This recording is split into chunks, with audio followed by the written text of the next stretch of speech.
ലോകത്തിൻ്റെ ഏത് കോണിൽ പോയിട്ട് വന്നാലും ഇവിടെ എത്തുമ്പോൾ ഒരു പ്രത്യേക എനർജിയാണ്.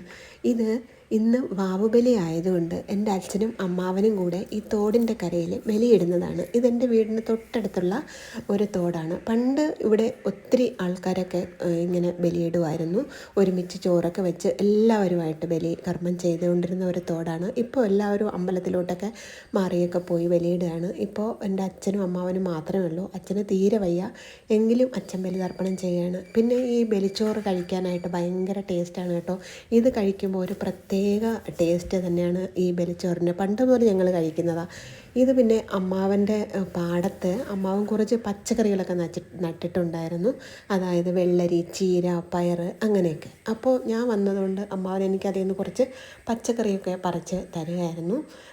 പിന്നെ വാവുബലി കഴിഞ്ഞ് കഴിഞ്ഞാൽ ബലിയിട്ട ആളിന് പായസമൊക്കെ കൂട്ടി സദ്യ കൊടുക്കണം. അങ്ങനെ